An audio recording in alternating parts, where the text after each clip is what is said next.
So we're back talking about the Ropers. Can you tell me what it was like to work with Norman Fell and Audra Lindley? Oh, I loved Norman and Audra.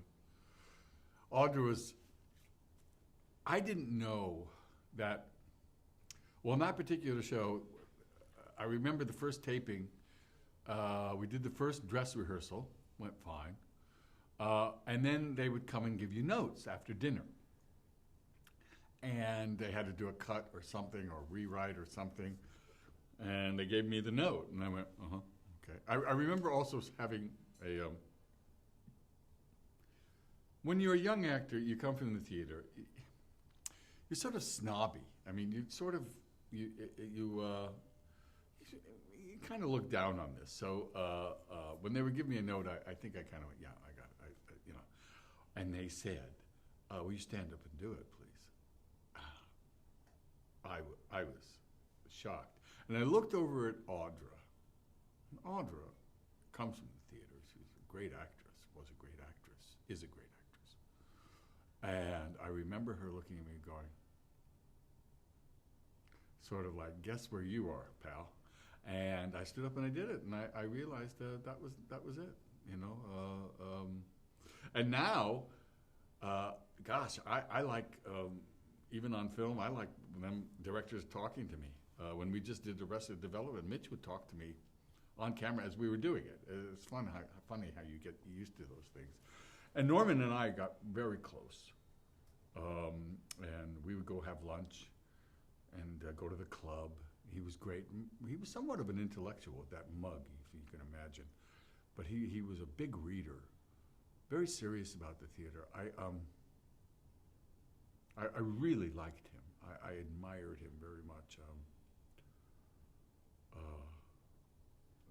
He was great. We goofed around a lot and played around. But he also he had taken a great. I mean, he was Mr. Roper. That was his show. He had taken a huge risk doing that. He was great. It was wonderful. And Pat, we became great friends, and we enjoyed it. It was good. What was your favorite moment of the show?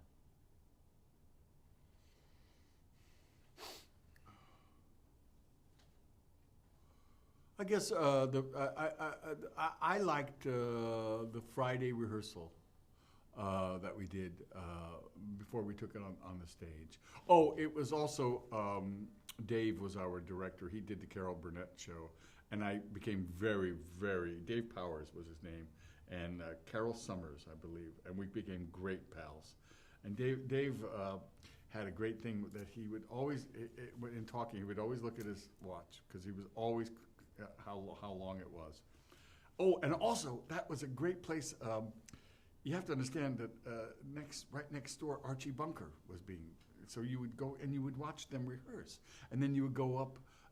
And after we were through, I would sneak at 4 o'clock on a Friday. Carol Burnett, they would do their run through, and I would sneak around and watch that run through, which was great. And then I think Mary Tyler Moore had a variety show then, and I think David Letterman was one of the actors, and it was a very, very alive place. And you could also, in your dressing room, punch in the rehearsal. So it was fun. It was sort of like the old studio days. And so that was great fun. Well, I also meant, did you have a favorite episodic moment, like a favorite episode of the show, of the Ropers? I can't remember. Oh, I have one. Oh, I do remember one. I remember once them saying he was watering the lawn, and they I don't know if it was written or I did it, but I put for some reason I put the hose in my pocket, and it got a huge laugh. I think it was their moment, and I think I sort of said, I cavilled about it. I went, that'll never get a laugh or something like that. It got a huge laugh. I mean, and that's, that's comedy. Through the whole Ropers experience, what did you learn about doing a series, especially as being a regular?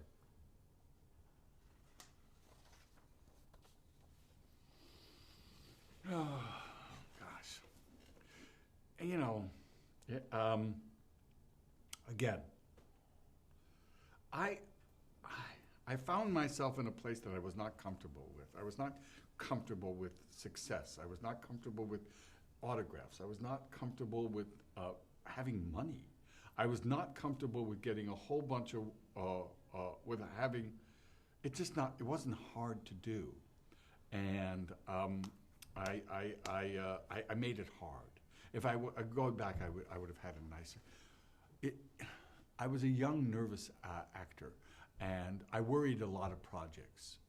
If I would tell a young actor anything these days, I would say adore everything. Just enjoy, because this is fun. It's supposed to have, a bullfighter gets paid because it's easy. It looks easy. No one pays you for going, oh my God, that's a bull. Any fool can do that. My God, that bull's going to kill me. Any idiot can do that. So I put a lot of work into it I didn't have. I put a lot of worry into it. I put a lot of life problems I didn't need to have, and I should have enjoyed. After the show was over, did you find yourself typecast? Like, were you the uptight neighbor type in people's minds? Probably. I've always been very, very good about that, and going. I can't even remember what I did after that. So you know more. I don't know what happened.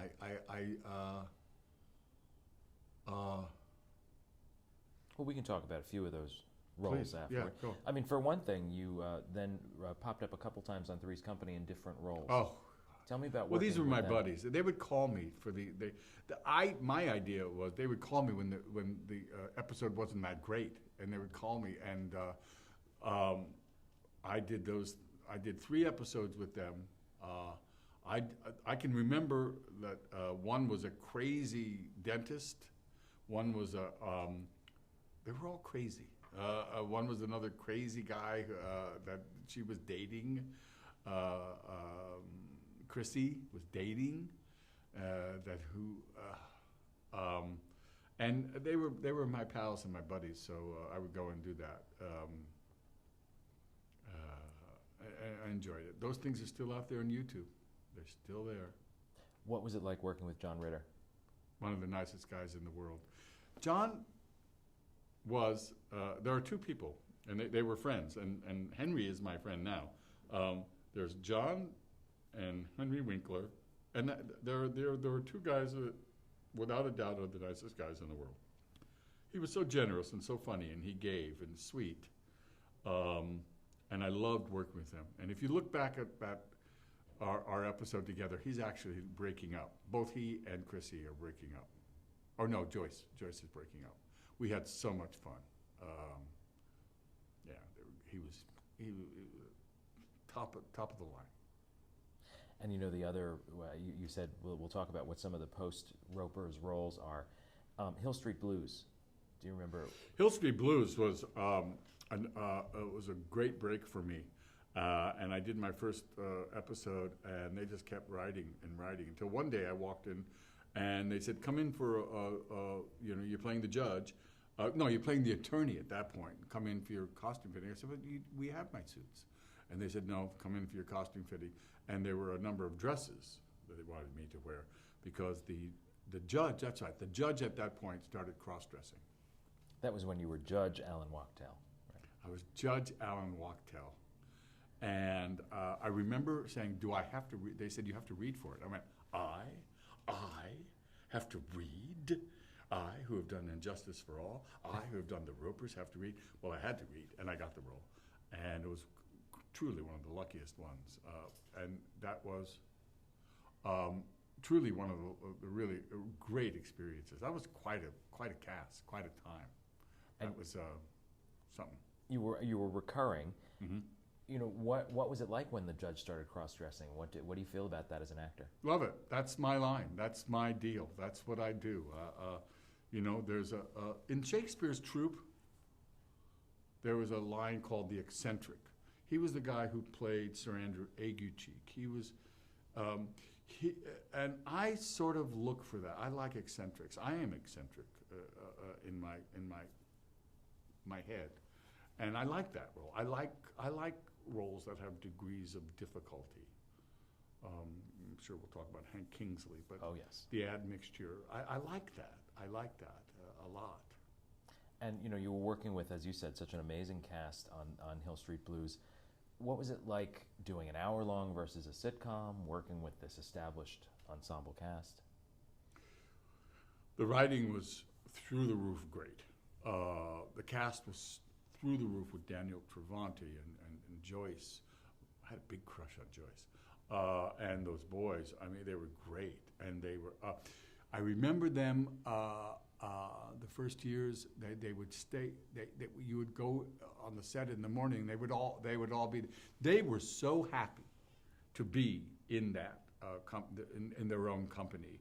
And they were so proud of what they're doing. You have to understand, that was a big, big moment for television. Television, Bochco changed the face of TV. He was one of the revolutionaries, really, and one of the great guys. I loved him. Loved him. Even though you had to say his words the way they're written. He wasn't like that then. Oh, okay. He got that way later. But I understand, because there were actors like me who were just saying, oh, well, whatever. I was at a reading once where an actress said at the table read, well, I won't be saying that. And indeed she wasn't. She was fired by 4 o'clock, so, yeah. So let's do some other quick shots of some guest stars. Just give me your top of mind here. MASH. You played an Army PR man. Yes. Alan Alda, with whom I later worked in Glengarry Glen Ross. Speaking of circles, was so nice to me.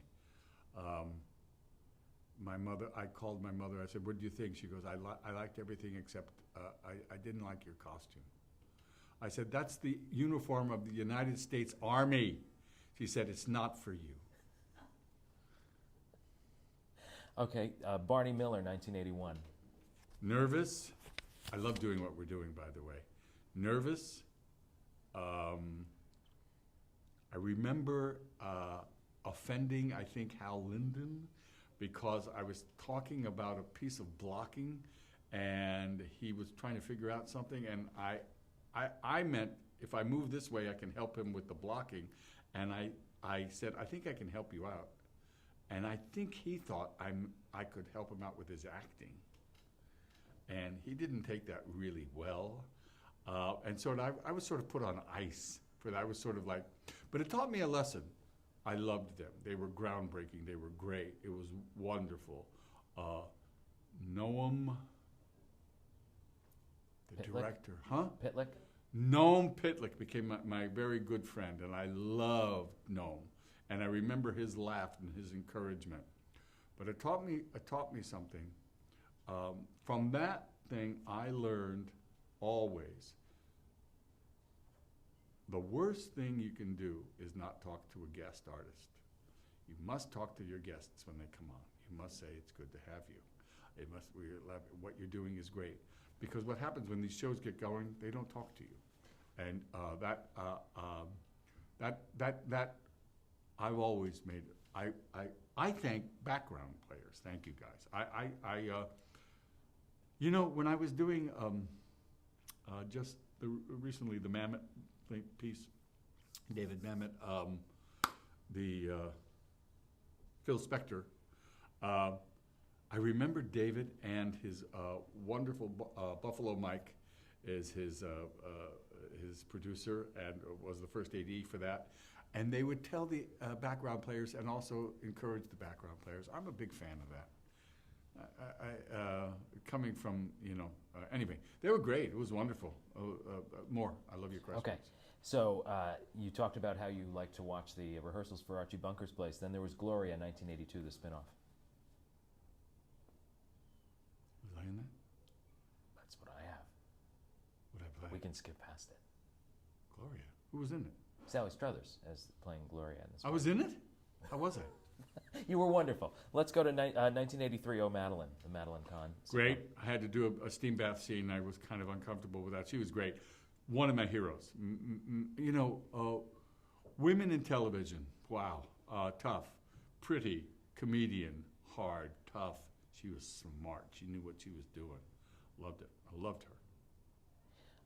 In 1983, you started out as Franklin Hart on 9 to 5. So tell me about that show. Ouch. I was fired on that show. It's funny because I was thinking I wrote that in the email to this actress last night. I said, well, I was fired on the air. What's your problem? I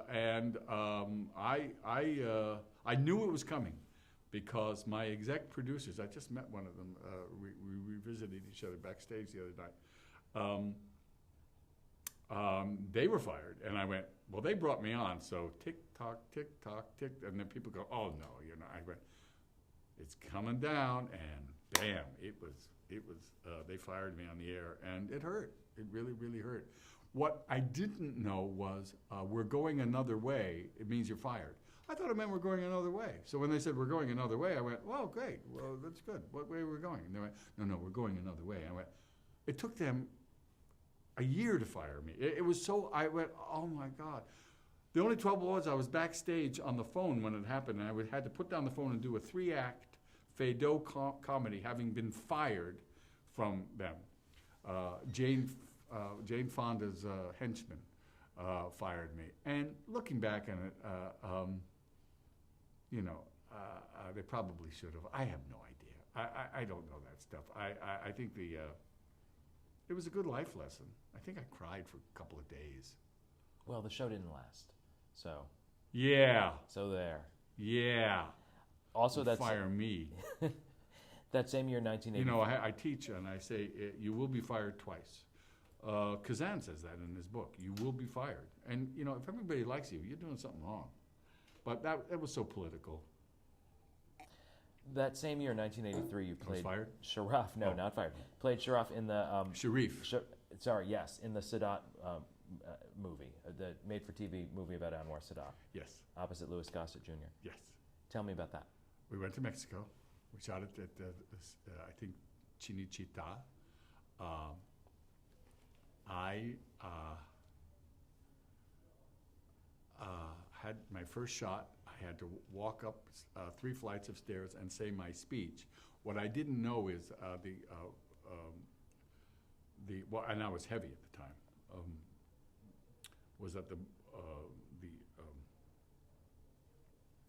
pressure, air pressure? What am I trying to say? Help me. If you're high or low. Altitude? Thank you. The altitude.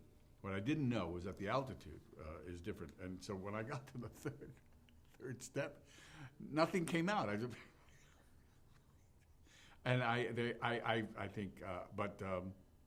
was great. It was a wonderful experience, and Sadat was a hero of mine. So there it was, and I think I had the worst Egyptian accent in recorded history. Maybe Lou's was pretty bad. Lou, I never understood. He would say lines, I'd go, wonder what he's saying. I think we pissed off a couple of people with that, too. Like what people, audience members? I would think the Egyptians were not happy with us. I heard that, at that point, try to keep your trips to Egypt to a minimum. Well, how did Pierre Salinger feel about you after the 1985 TV movie Robert Kennedy? Never heard from him. I heard from a woman who dated him. That was wonderful experience. And very heady times. And Brad played RFK, and Veronica Cartwright played Ethel.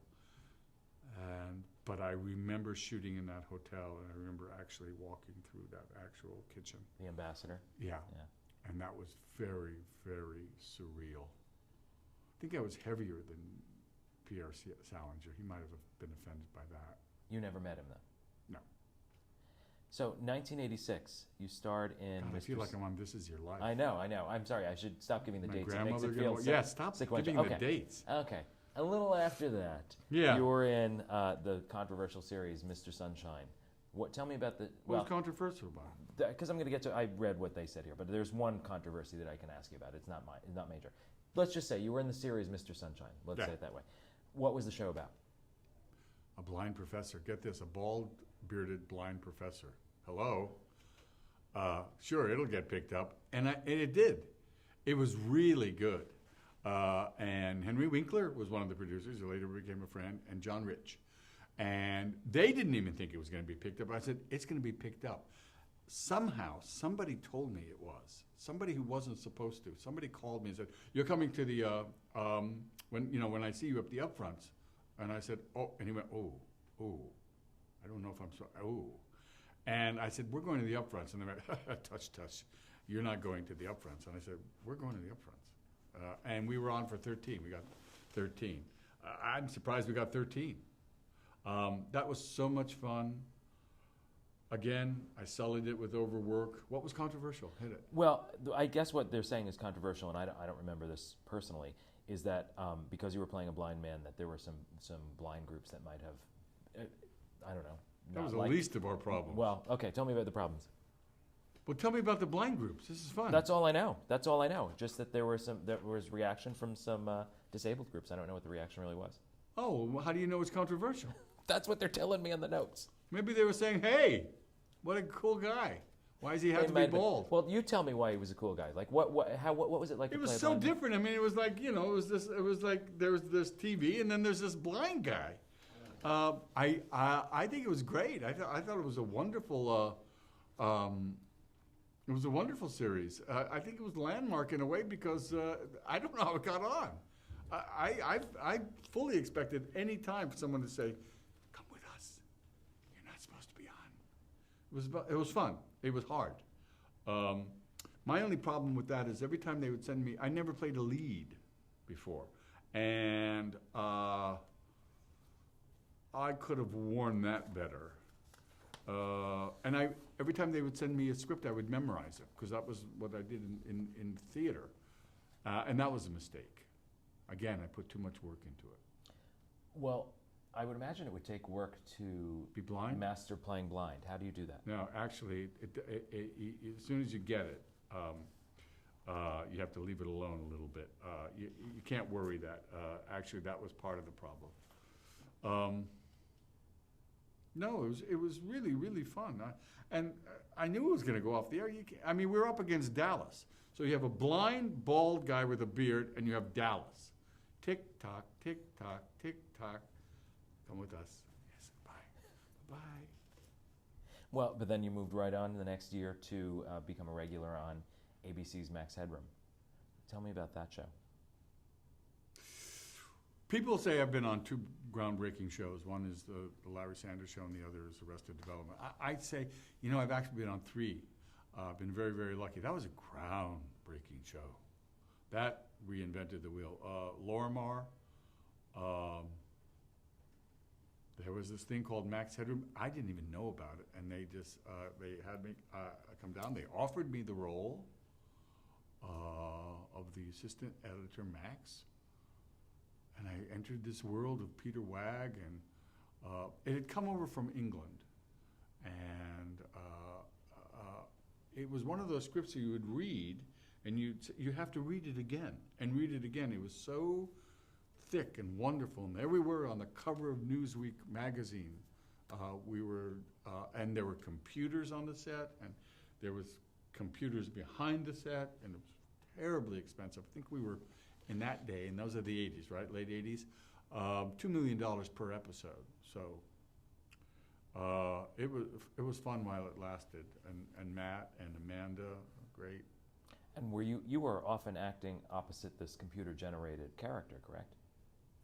No. Oh, sometimes, I guess, yeah. But I think he was green screen because he did that all at one time. Yeah. All I remember is it was being sort of smoky in that sort of dystopian world. It was terribly interesting. We'd have readings of the script every week. It was terribly, terribly chic. Yeah, it was quite something. Why do you think it ultimately didn't work? Is it just the expense? I think it was the expense. And I always go with difficult for some reason. I like edge. I do as an artist. Yeah, as an artist, I like edge. I do. I like difficult.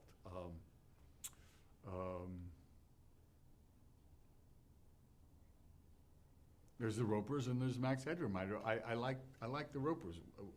That's interesting. I like the Max Headroom a little bit. I like going that way. Oh, let's do some more quick hits of episodic appearances. it. You like that game? Okay. 1988, L.A. Law. My first scene without any clothes. Was it? Yeah. And that was the great Steve Bochco for I would move heaven and earth. He was so great. Go ahead.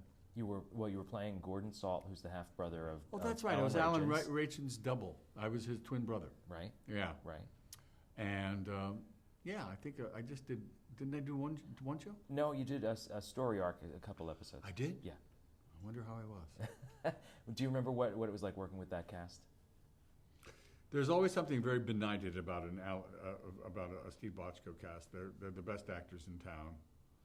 They're nice, but they're great. They're really wonderful actors. He does his research. I also did the worst audition for Steve Bochco. He did a series. It was a cop show, but they Cop sang. Rock. What? Cop Rock. Oh my God. It's infamous. Well, I auditioned. They said the composer is. His father is baby, take off your dress. That guy. His father was can't remember his name. His father was a screen composer. Randy Newman. Randy Newman said no, because I said, "Are you sure you want me to come in?" And they said, no. Randy and Steve want actors who sing, not singers who act. My audition was one of the first auditions. The paper went out after my audition. No, we want singers who act. But that was everyone. So many people auditioned for that. That was quite. But it had a pedigree. Yeah, Stephen was great, and it went on, didn't it, for just a bit? Not much. No? Not much. Doogie Howser, MD. There he is. There's the kid. I took that job. I remember because I was flat broke. I remember that, and the director, Sheldon, was at the gym, and he said, "I'm doing this thing," and so and so. And I said, "How come you don't ask me?" And he goes, "You wouldn't do this role." I said, "Ask me." He went, "You do this role?" I went, "Ask me." So I did it, and there was a lot of the crew from the previous Bochco show, and a lot of people were saying, "You okay?" And I said, "I'm fine." But my life changed on that show because I said, whatever I'm doing, I'm going to do the opposite. I'm going to do everything today the opposite. So Larry Pressman said, "Do you want to go to the executive dining room for lunch?" I go, "I never go to the executive dining room. Yes. I went to the executive dining room. I was sitting there eating my executive food, and I see a young guy that I'd had a fight with named Rudy. So I said, I'm going to, Rudy DeLuca. And I said, I'm going to ignore Rudy. No. "Hi, Rudy." And he went, "Hi, Jeff." And then he went over to someone in the corner. He went like that. And I saw whoever it was going like that. And Rudy came up to me at the end. He said, "Again, I'm doing everything the opposite." He goes, "Would you like to meet my friend?" Usually, no. I'd love to meet your friend. I walk over. It's Mel Brooks. And that's how I got cast in my first Mel Brooks movie. Which was? I have no idea. Was it Life Stinks? Life Stinks. And they went back, apparently, Rudy said, at 1 o'clock and started writing me right into that role. See? Hollywood fate. That's what my son does. My little son, my little Eli, goes like this. 3 years old. Did you eat your breakfast? You have how many children? I have about 53 children. I have 5, 4 at home. I have 1 more, and we're going to tour Sound of Music. Oh, God. And they're young. 8, 6, 2 3-year-olds. And my daughter teaches college about 5 minutes from where we are right now. Wow. Okay, so here's an episode that I've been dying to ask you Oh, about. anyway, that Oh, kid was yeah. there's a great. There he is. There he is, Neil Patrick Harris. And boy, did you see him on the Tonys? Wasn't he good? He was amazing. I can't do it. And he was hardly breathing. He was going, you know, it's terrific. He was but that's when Steve was. He wouldn't print, and if you said the wrong line, they were under orders not to print it. So here, the Golden Girls. You played Dr. Stevens, who did not believe Dorothy's condition of chronic fatigue syndrome. Tell me about that experience. Well, there you are, among the ladies. I remember rehearsing. I remember the table read, although later that director, Terry Hughes, said it didn't happen, but it did happen. My scenes were with B, and I think it was a story that was very close to Susan Harris's life. And so they offered me a lot of money and went on and did it. And they later became my producers for another show. And then Mitch, who was writing it, became, my mentor and the originator of Arrested. But I scored at that table read. I read it and it just killed. Killed means you just kill them. They laugh. And for some reason, I don't know, but it kind of set B off. And she kind of iced me for the entire thing. It was very odd. Now, they say it didn't happen. I say it happened. Because at the end, when I left, she kissed me and hugged me and we laughed, but I was leaving. So I don't know. I don't know. It was a very odd experience. Guesting is really hard. It's hard. You have to have your own, you have to have your poop together. Well, she has a big scene where she tells you off, so her character ices you. Give me a break. Yeah, her character. Who's the boss? A dual role. You played twins, which would come to serve you again later in Judith Arrested Development. White's an old friend of mine. Tony and I we own that bookstore together. He's one of the investors. Terrific. This is why somebody just said to me the other day, you've done a lot of guest roles. I just, there's no rhyme or reason. I just showed up.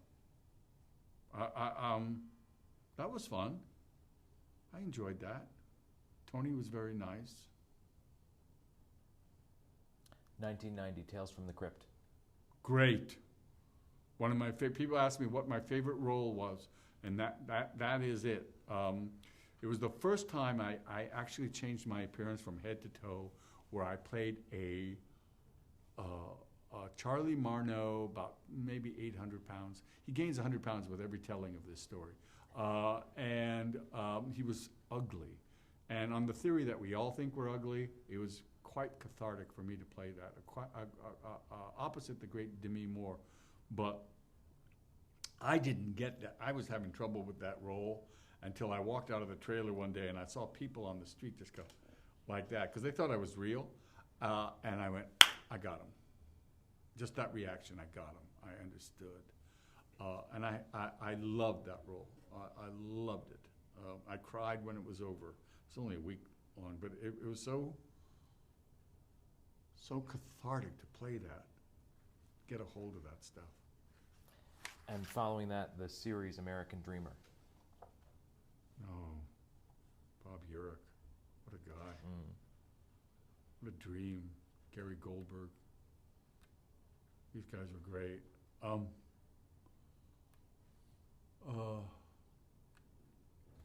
Gary Goldberg did it on, what was Gary's series? Brooklyn Bridge? Or, you mean Family Ties? Family Ties.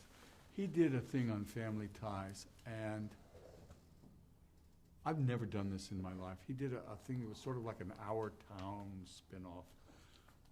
And I called, I found his number, and I called after I'd seen it, and I called him. And it took a while for him to come to the phone, but he picked it up and goes, and he's rather gruff. He went, yeah. I said, I've never done this. I'm Jeffrey Tambor. Yeah, I know who you are. Yeah, I said, that was television. That was all I've ever wanted television to be. I just loved it. And so I think when it came up for me to play that, I was one of the names on the page. He picked me because those things count in a person's life. I've learned to do that in life. I've learned to when I've learned to. You say pay it forward, but I've learned to go and thank those people who do good things, because it's hard to do good things. So that was I loved him. It was great, and Bob Urich was a friend. And, Bob Urich and I and Brad Hall, who was married to Julia Louis Dreyfus, we three played 3-on-3 with the Los Angeles Lakers, because Bob got a chance to, I think it was for ABC, what is your wish? And I think his first wish is he wanted to do a scrimmage, and they said, no, we can't cover that insurance-wise. What else you got? And he said, I want to do play the Lakers. And so he asked me to do it. And it was sort of, they would do a three-point shot, and I would do a three-point shot. And I think the reason I did a three-point shot is because it was like an acting thing, so I did it.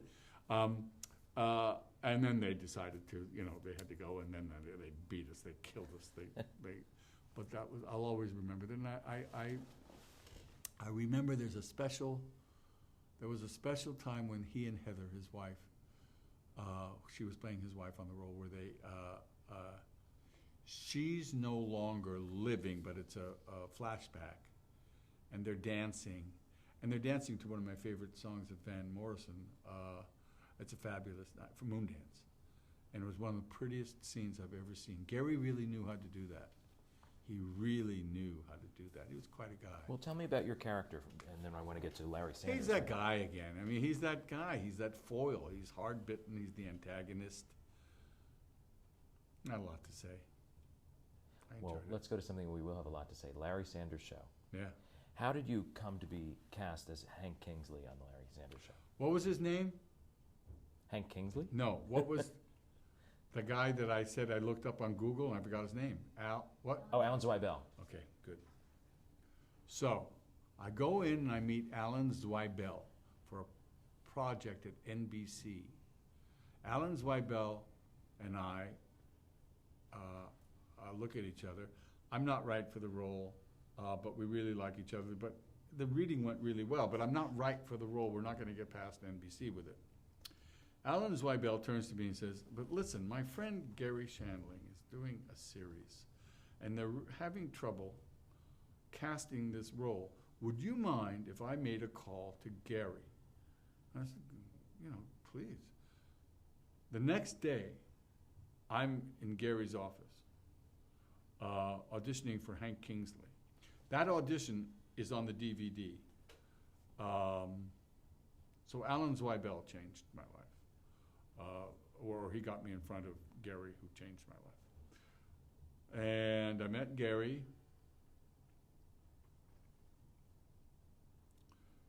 Truly one of the most interesting auditions I've ever had.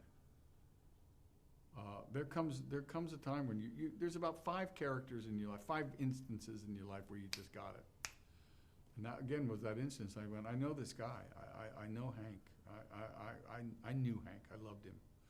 And the audition was just one of those auditions. I remember he read with me. Francine Maisler taped it. I remember him kept looking at Francine, and I knew I was doing very well. I remember he started to leave in the scene, and Hank took an entire couch and moved it to stop him. And again, he looked at Francine.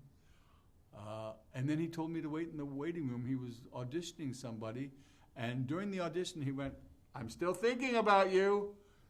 And that's the day. I called him later, about 5 o'clock, and they switched it. He was at the gym.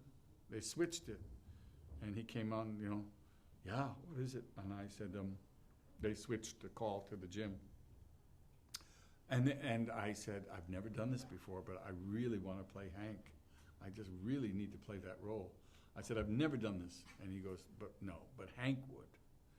And it took a while. I had to read in front of Brad and Bernie. And I think it was Brad and Bernie, not even HBO. and Brad Gray and Bernie Brillstein. Brad Gray and Bernie Brillstein. And I got it. But that was about 3 months later. I waited a good long time. Gary did a lot of research for that. How about you? Like you said, you knew Hank the moment you went in there. How did you know him, and what did you research? It's that alchemical thing where you just go, I know this guy. It happens the opposite too, where you go, I don't know this guy. Let's see what happens. But I just knew there was something about. I knew what Hey Now was. I just knew it. He was 40 years old. I was 40 years old. He was bald. I was bald. He was a little heavy. I was a little heavy. He had a mustache. I had a mustache. He was insecure. I know about insecure. He had a big heart. I have a big heart. He was like a child. I was a child. He's oversensitive. I'm oversensitive. You know, great. He's bald. I'm bald. Did you study like Ed McMahon or any Nothing. talk show sidekick? I didn't have time to study. I went to the Tonight Show with him. Gary. Gary was on. They didn't know I was there. Well, nor would they care. I was sitting up in the bleachers there. And as soon as Mr. McMahon, they started the monologue, Mr. Carson came out, and what you didn't see on television is that Ed McMahon was about no more than 8 feet away from him. It looks like, because they cut back and forth, that he's far, far away. He was right there, and he laughed, ha, ha, ha, ha, to him. And I went, I get it. I just get it. His whole thing is support. And it was over, and the monologue was over, and they both sort of went to zero. The lights went down. They both turned like ships of state. They walked up stage to those couches and the desk and the chair. They sat down. Lights are still off. And they waited for 2.5 minutes till the lights went up, and they just sat there, not even talking to each other. I later begged Gary to do that. I begged him, and we did about 30 seconds of it, of just sitting in that silence. But I was so impressed with that, and it just takes an instant for you to get something. It takes an instant to fall in love. It takes an instant to get a role, to understand it, and I got it. It was very interesting. And then Gary went on that night, and they did it again. They went to commercial, and they just sat there. It was so interesting. So I understood that show. What was Hank's relationship with Larry? Loved him, hated him, jealous of him, emulated him, everything. Just one of my favorite episodes is when Hank took over the show, and it allowed you to be, it allowed the darkness to come out of that character.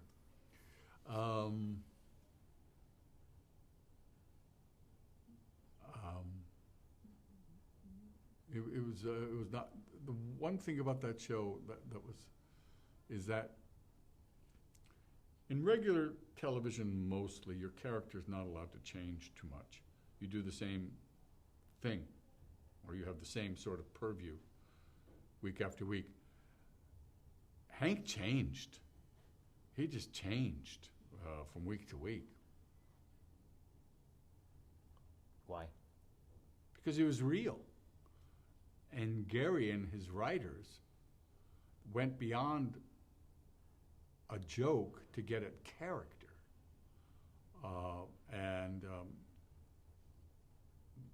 He had a real beat on real humor. I became a huge fan of Gary, and it's the Gary Shandling Show. I said, whatever he's doing, I want to do. Whatever he's doing is what I think comedy is. I always thought comedy was that. I say I can't tell a joke, but I'm situationally very funny. But I can't. I don't even know any. My timing is not for that. But I love characters. I love characters, and I love people. I love to try to read people in life. And so Hank was always a mystery to me. But one that I loved. I mean, I didn't think he was a buffoon. I didn't think he was silly. I thought he was fine. But people are ridiculous because we just get these things in our head, I thought he was lonely.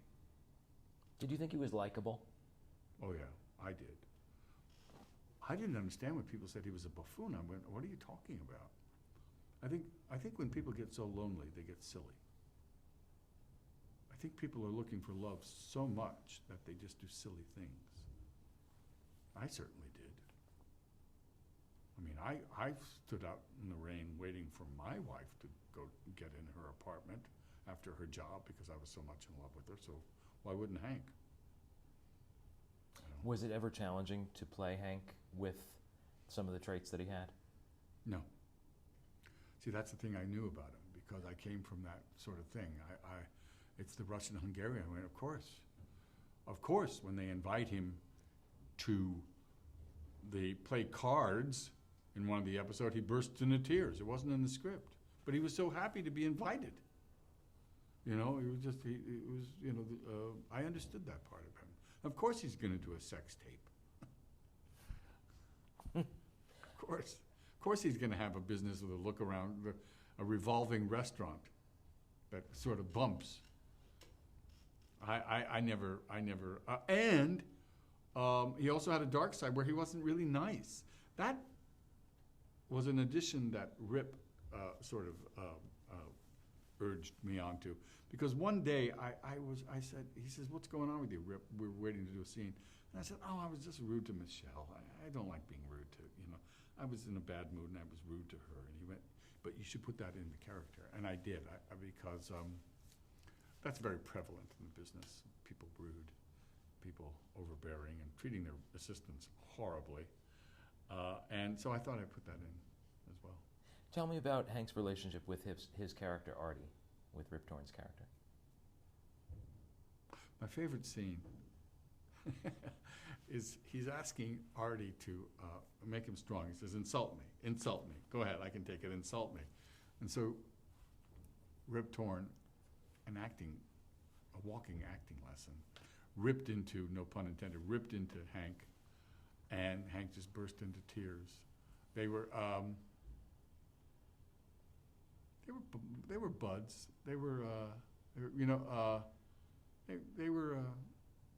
He respected him. He listened to him. Okay, let's talk about some of your other co-stars. We can do a lightning round again about working with them. The thing about that show, at the beginning, we didn't have guest stars because we were like nobody's. People didn't know, and then they lined up at the end. Well, I was going to say co-stars, but tell me about guest stars. You had so many notables, as you said, who were lining up. Who were your favorite guest stars? There's no favorites, but one of the first people I ever asked to have a picture with was Elvis Costello, because Rip would always say, "Can let me have a picture with you," and I would always go, "Oh, that's so déclassé." And then I went, "My dressing room wall is empty, and his has pictures on it. So what am I doing wrong?" So Elvis was the first time I ever, and now that's all I have is like that with Willie and Sting and Katie Lang and Ellen and did Ellen come on? Everybody, Jerry and all that. It was great. Carol Burnett, Carol Burnett, who turned to him and they did the Tarzan thing together. Have you done Gary? You have? Boy, I'd like to see that. Who said the inimitable line, "I saw your balls." Do you know I said the C word on? I think I'm the first person who's ever said it on television. Because in a rehearsal, I called, and I think I say to Gary, that bitch of your wife, your bitch wife, and I changed it to the C word in the rehearsal, and Gary said, "Say that." And I said it. I think I'm the first one. Yeah. What a badge of honor. Yes. So tell me about some of your co-stars. Linda Doucette, Darlene. Great. I loved Linda. She would always, we would always laugh at one thing because she would always say, "Hank," and I'd be in the other office and go, "Yeah." And for some reason, we couldn't get past that. She just thought that was the funniest thing in the world because Hank was always hiding in his office, poor guy. He was like the Ensign Pulver. Oh, that was one of my things. He was the Ensign Pulver. He would always be people would be going that way, he would go that way. I have that a little bit. I do have that. I still hide in my house. I have 4 kids, so they find me in the bathroom. Did you have input into Hank, speaking of things that come from you? The only input I had was Jeffrey Tambor. You know, there's an adage in your character is stuck with you and you're stuck with the character. Once in a while. I took a little umbrage when Linda left and they brought on the other, I didn't like how Hank was offended by him. Again, we go back to the circle. You're talking about Scott Thompson's character, Scott, Brian. whom I love, yeah, and but the writer was always on the set, and we could fix things, and we would talk about things. They were very open to that, and we rehearsed quite well. And Gary loved mistakes. He loved mistakes, and I love mistakes. I once had a director say to me, "I want a finished performance." What did he say? "I want it flat and fast and a finished performance." And I said, "I have no idea what you're talking about. People aren't finished." I think I knew what he was. I do a lot, in my delivery, I do that in my delivery. It's always been my delivery. I know it drove Todd crazy, one of our directors, Todd Holland, drove him nuts. But that's me. That's, and I learned that. Talk about circles.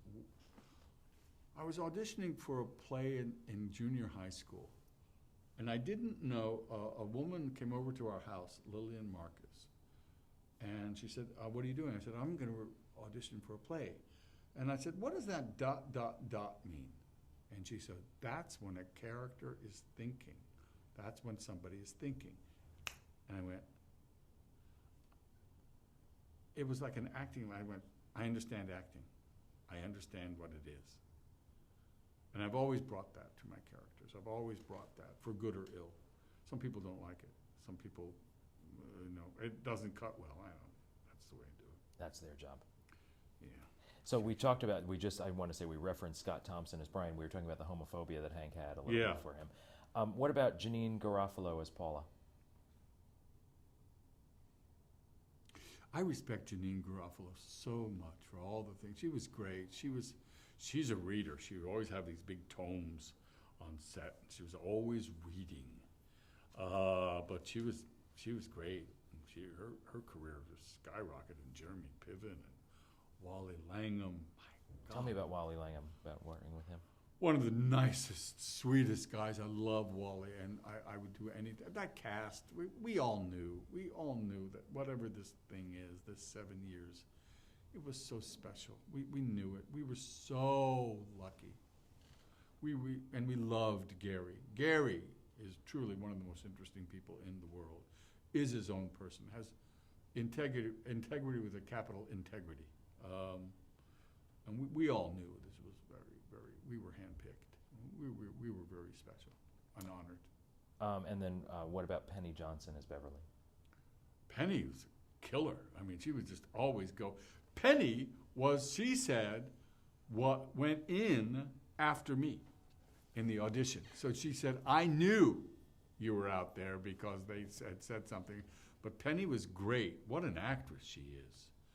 We all just saw each other at for Entertainment Weekly. We just did the picture, and so we had a cast get together. Sarah Silverman was there as well, and then Mary Louise Parker? No. Mary, she was on 24. Oh, Mary, I never could say her last name. Reshkub, I can't say her name. What's her first name? Mary Lynn. Mary Lynn, love her, and I just did Arrested. Yes. And she was terrific. I think I had a little crush on her too. Oh well. How did the public react to Hank? Hey now, people just started yelling it. Hey now, the guys who were working on buildings in New York. Hey now, Howard Stern. Hey now. I mean, I've never seen anything quite like that. They loved him. Where did Hey Now come from? I know the episode, where I was going to ask you Right, exactly.